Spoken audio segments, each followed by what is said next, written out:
When a peaceful day at the park escalates into a police confrontation, a father's love and a child's innocence challenge deep-seated biases in the most unexpected way. It was a warm Sunday afternoon in Greenfield Park, Ohio, the kind of day when families filled picnic tables, children laughed on the swings, and couples strolled leisurely beneath the shade of tall oak trees. Among the sea of happy faces were Darren and his 6-year-old daughter, Emma. Darren had packed a simple lunch: peanut butter sandwiches, apple slices, and a thermos of lemonade.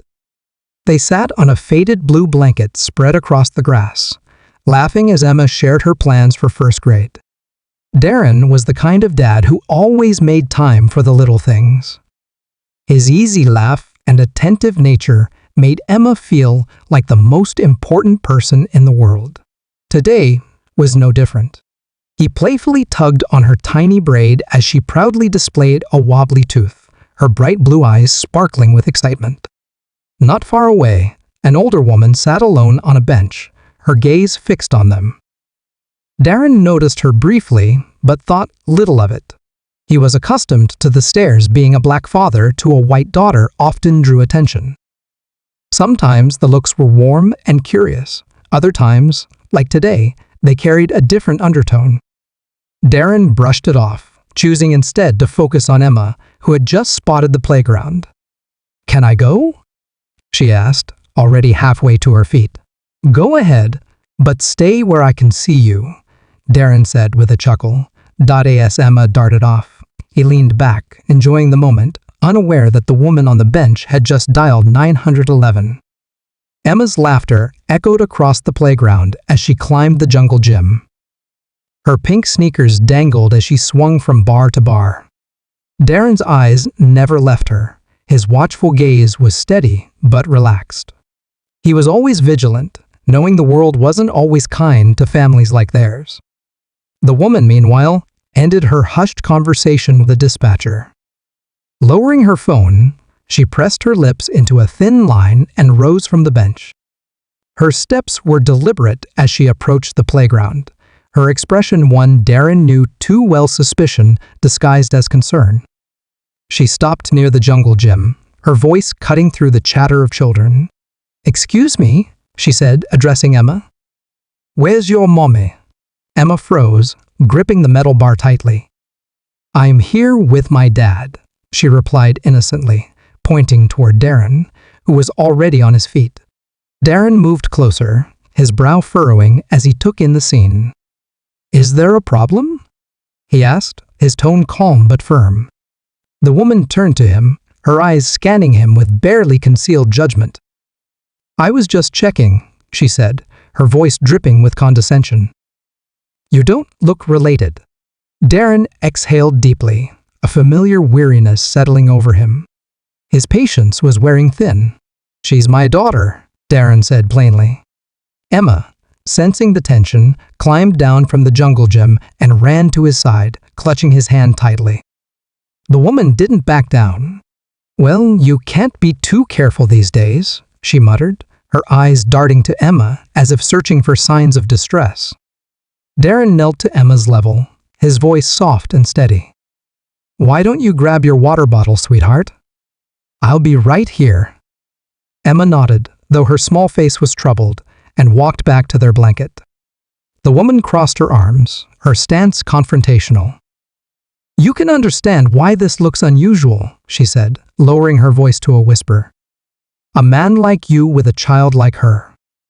Darren straightened, his jaw tightening.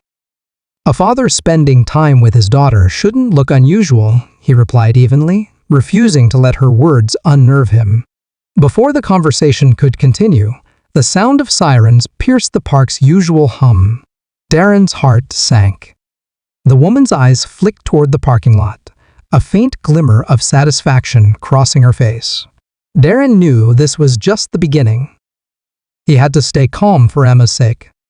The wailing sirens grew louder, drawing the attention of everyone in the park. Conversations hushed, and parents instinctively pulled their children closer as 2 patrol cars pulled up near the playground. Darren stood his ground, his posture calm but resolute. Emma, sitting on the blanket with her water bottle, clutched it tightly, her wide eyes darting between her father and the flashing lights. Two officers stepped out, one male and one female, their expressions professional but serious. The woman who had made the call approached them immediately, gesturing toward Darren as she spoke in hushed tones. Darren couldn't hear her words, but he felt their weight. He drew a steadying breath, reminding himself to remain composed. The male officer approached first, his hand resting lightly on his utility belt. "Sir, can we have a word?" he asked, his tone polite yet firm. Darren nodded. "Of course," he said, his voice steady. He glanced toward Emma and gave her a reassuring nod. She didn't move, her small hands gripping the bottle like a lifeline. The officer's questions came swiftly, each one testing Darren's patience. "What's your name? What are you doing here? Who's the child?" Darren answered clearly, keeping his tone measured despite the frustration simmering beneath the surface. "She's my daughter," he said firmly, his eyes unwavering as they met the officers. "Her name is Emma. We come here every weekend." The officer glanced toward the woman, who stood nearby with a female officer, gesturing animatedly. "We received a call about a possible abduction," the officer said, his voice tinged with skepticism. "The caller said the child doesn't appear to be related to you." Darren's chest tightened, but he refused to let anger take hold. "She's adopted," he explained, his tone even. "We've been a family since the day she was born. There's no story here, just a father spending time with his daughter." Emma, sensing the tension, stood up and walked over to Darren. "Daddy?" she said softly, her voice trembling. The officer glanced down at her, his expression softening slightly. From behind, the woman interjected, her voice sharp. "Just check his story." "You can't be too careful," she insisted, her tone rising. The female officer stepped forward, her demeanor more neutral. "We'll need some identification, sir," she said. Darren nodded, moving deliberately as he reached into his pocket. Pulling out his wallet, he handed over his driver's license. "This is my driver's license," he said calmly, "and this is a copy of Emma's adoption paperwork." He retrieved a folded document from his bag, keeping his movements measured and steady as he passed it to the officer. The two officers exchanged a look before turning their attention to the documents. Meanwhile, the woman stood off to the side, her arms crossed and a self-satisfied look on her face. Darren kept his focus on Emma, who clung to his leg, her small hands gripping tightly. She seemed to sense the storm brewing inside him, though he remained outwardly composed. He knew the truth would prevail, but it was yet another moment where he had to prove his love for his daughter in the face of someone else's doubt. The female officer carefully unfolded the adoption paperwork, her eyes scanning the details, while her partner examined Darren's ID. The seconds dragged on, each one stretching into eternity. Darren stood motionless, his heart pounding, though his face betrayed none of it. Emma, still clutching his leg, whispered, "Are we in trouble, Daddy?" Darren crouched down, smoothing her hair gently. "No, sweetheart," he said softly. "We're not in trouble." Finally, the female officer looked up from the papers, her expression shifting. The rigid professionalism melted into something closer to understanding. "Everything checks out," she said, handing back the documents. "I'm sorry for the inconvenience, Mr. Johnson." The male officer nodded. "Thank you for cooperating." "It's clear there's nothing wrong here." The woman who had called the police stepped forward, her voice rising again. "You're just going to leave it at that? Look at them. Doesn't this seem odd to you?" The female officer's tone hardened. "Ma'am, the documents are legitimate. There is no issue here." Darren exhaled slowly, relief flooding through him, though his composure remained intact. He turned to the woman directly. "I understand the concern," he said, his voice steady but firm. "But assumptions like these can cause real harm. My daughter doesn't deserve to feel unsafe, just because our family doesn't look like what some people expect. Emma, still clinging to his leg, added in a small but clear voice, "I love my daddy. He's the best." Her words, simple and pure, carried through the quiet park. For a moment, the tension hanging in the air seemed to shatter, giving way to an uncomfortable silence. The woman faltered, her indignation replaced by something closer to guilt. She dropped her gaze, her shoulders slumping slightly. Around them, the onlookers who had gathered began to disperse. Some murmured quietly, casting sympathetic glances at Darren and Emma. Others seemed ashamed, avoiding their gaze as they turned back to their picnics and conversations. The spectacle lost its hold, but for Darren, the damage had already been done. Emma's innocent question lingered in his mind. "Are we in trouble, Daddy?" The question lingered in his mind, a painful reminder of how fragile their peace could be. The officers stepped back toward their patrol cars. The female officer hesitated before leaving and said, "I hope you and your daughter have a good rest of your day." Darren nodded, appreciating her attempt to smooth over what had been an emotional ordeal. But even as the officers drove away, Darren knew the hardest part of the day wasn't over yet. He would have to explain to Emma why this had happened at all. ASA, the patrol cars disappeared down the winding road. Darren noticed how the park's atmosphere had shifted. Conversations resumed, but a palpable tension hung in the air. People avoided eye contact, their discomfort as visible as the sunlight filtering through the trees. Darren turned his focus to Emma, kneeling to her level. "Hey, kiddo," he said gently. "You okay?" Emma's big blue eyes stared into his, brimming with questions she didn't yet know how to ask. "Why did that lady think we're not family?"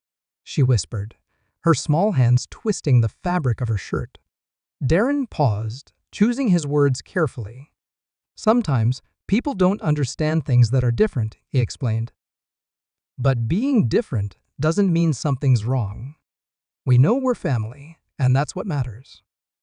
Emma nodded slowly, her young mind processing the moment in a way Darren wished she didn't have to. A couple, sitting on a nearby blanket, caught his eye. They hesitated, then walked over, their young son trailing behind them. "Hey," the man said awkwardly. I wanted to say I'm sorry for what happened." "That was wrong." His wife chimed in. "Your daughter is lucky to have you. You handled that so well." Darren gave them a small, appreciative smile. "Thanks. I just hope next time people think twice before assuming the worst." More passersby offered quiet smiles and nods of solidarity as they walked past Darren and Emma. Their gestures were small but meaningful. It didn't erase what had happened, but it reminded Darren that not everyone viewed the world through the same narrow lens. As the crowd thinned, the woman who had made the call remained seated on the bench, her gaze fixed on her lap. Darren debated walking over, but decided against it.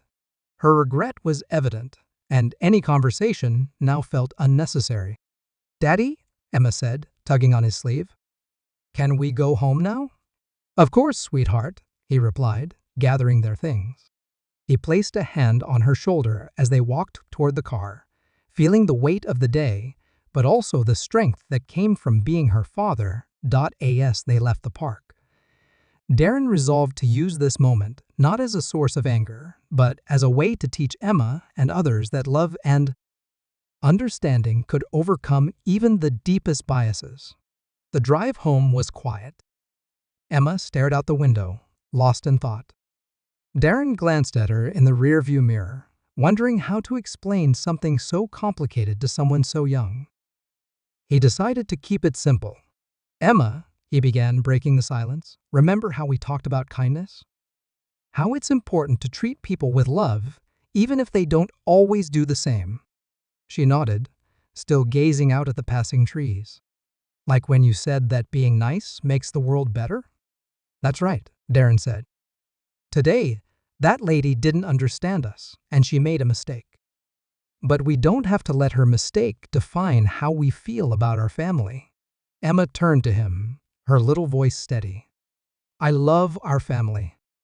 You're my dad, and nobody can change that." Darren smiled, his chest tightening with pride. "And I love you more than anything." Later that evening, as Darren tucked Emma into bed, she hugged him tightly. "I think that lady needs to learn about kindness too," she said softly. "Maybe she does," Darren replied. "But what's most important is that you always remember who you are and how much you're loved." As he left her room, Darren couldn't help but reflect on the day.